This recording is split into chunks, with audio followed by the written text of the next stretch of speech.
C, which is Contra-Bass, but you should feel it if we have the sound right. And I'll answer any other questions about it later, but I do want to say what augmented instruments are. And I'm going to read from a card so I don't do any injustice to these CCRM folks who kind of invented the whole notion of actuated instruments as a formal discipline.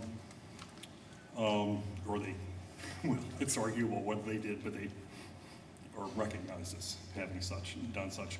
Okay, musical instruments inspired by existing acoustic instruments, building upon their existing design, playing techniques, and performance practice with new electronic and/or electromechanical vibrating elements, which can be transducers, motors, anything that vibrates.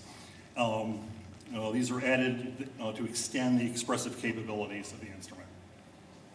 And again, this is 3 parts, and I'll answer how the 3 parts work if there are any questions, if people care to know later. I'm going to be playing all 18th and 19th century material, so I think I'm a real nonconformist here today. And this is normally a totally wireless instrument, but there's so much Wi-Fi going on in this room. The signal back is so, it's the opposite of augmented, attenuated, the Wi-Fi was too weak, but it's, so.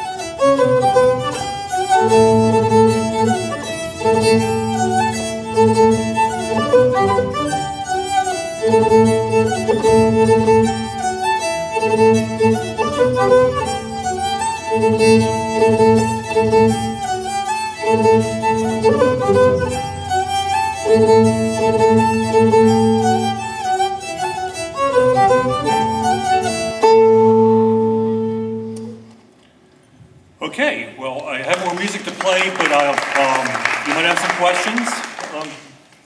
I can play more music if you want me to. And I'm sorry about all the mistakes I was making on the first few. I was playing them perfectly this morning.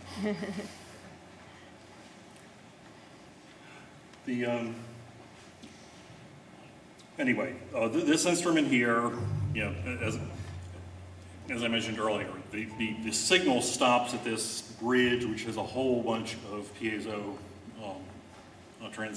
transducers in it. It's made by Barbera Transducer Systems. In fact, it has 16 transducers in it. It's a very hot pickup, which you need when there's basically no acoustic sound generated by the instrument.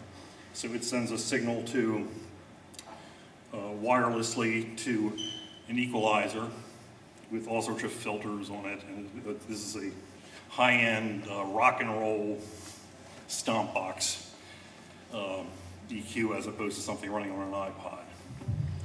Okay, everything's wired to an array of octave splitters, an octave splitter, another EQ box, and another device that enhances both the sub harmonics and the high harmonics.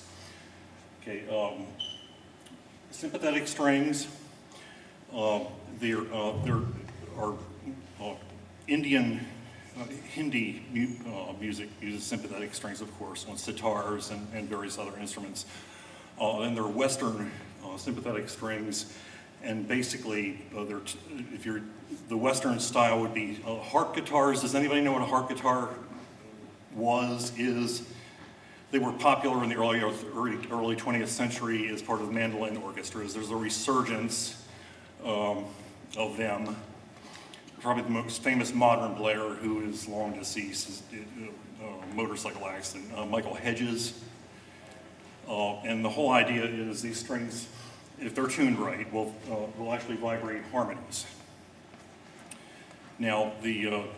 more enhancement needs to do, in my opinion, needs to be done to have those harmonies more predominant, because you're getting a lot of octave, which I happen to like, but octave's a very old form of, quote, harmony.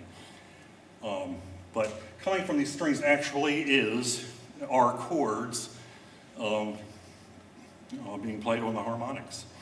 And if you really look, you can see various strings vibrate according to what notes I'm playing.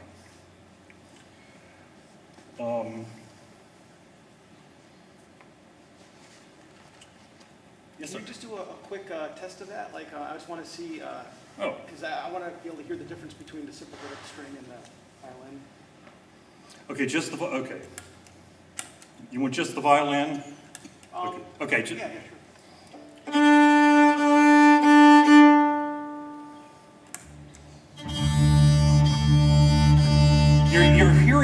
You're hearing the sympathetic strings as an organ type. It's like an overtone, right? It basically, this was an acoustic bass guitar which I rebraced. I rebuilt it as a, more or less as a baritone viola da gamba. And the sympathetic strings, violas da gamba, especially two of them being played together, have that organ-like sound. And that's kind of what this sounds like more than a cello. Is that tuned to an open tuning? The violin? The guitar? The guitar, well, no, it's actually tuned to the D major scale. Oh, okay, cool. It has, well, the first 7 notes of the D major scale. I didn't bother with the 8th string to repeat the D again. But, and they actually go from D1 to C2. So D1 is like about 36 hertz and change. So they're tuned very low because they have to vibrate, they have to be loose, like rubber bands almost, which is a tuning nightmare. Well, the fact that they're sympathetic strings in the first place makes them hard to tune, but yes. 5 minutes. Okay, well, I'm just answering questions.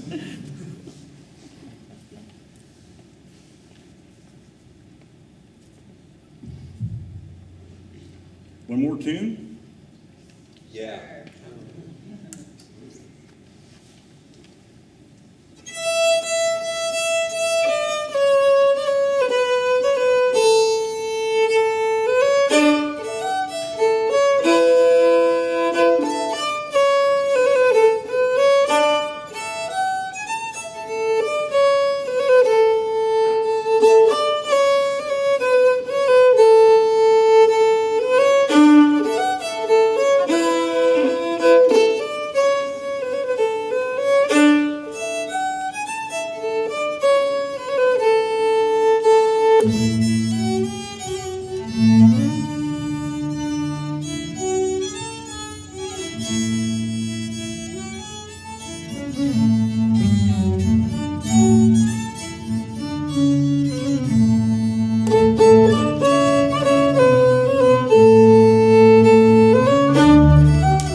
battery pack out before the perspiration gives me an electric shock. This is enough battery power to start a car.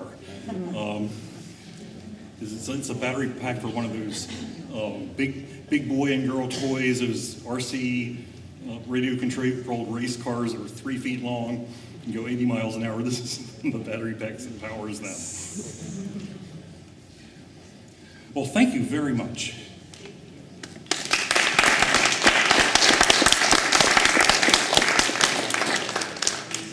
Turn your chairs back this way.